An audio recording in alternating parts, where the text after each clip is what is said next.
Unity in Diversity by Benjamin Krem's Master. A Master Speaks, Volume 2, page 59.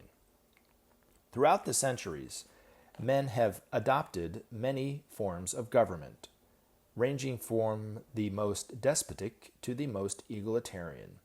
Today, most countries have opted for a democratic form, that is, one elected by popular vote for one or other political party. It is assumed that the voting system used is fair, honest, free from malpractice and fraud. Unfortunately, as recent history shows, this is often not the case, even in those countries which lay great stress on the probity of their election process. Deception and duplicity abound. Men and factions are brought to power by chicanery and guile.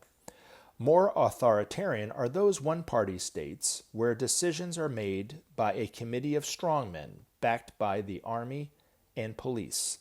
The people have little say in the laws which rule them, and often as yet do not feel the need to claim such rights. Some countries are in the grip of cruel despots, hungry for power and the wealth which comes with it.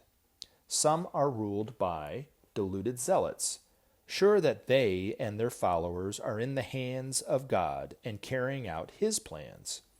Others are struggling to help their people out of poverty and pain, and to fend off the demands of their wealthy neighbors. Still others are fighting for their independence, or are engulfed in chaos and civil war. Men must take heart the lessons from this evidence. Many are the ways of organizing the needs of different peoples.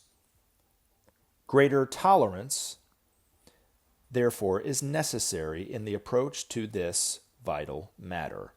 The energies of the rays governing the nations are different and require different structures in which to express their qualities. It is not the evolutionary plan that one form of government, democratic or otherwise, should prevail. The needs of men are more real and more important than ideologies. Tolerance of difference unites, while ideologies divide. When Maitreya speaks openly, therefore, he will show that unity in diversity is the key to the future harmony, that all the nations have a destiny, unique and sacred.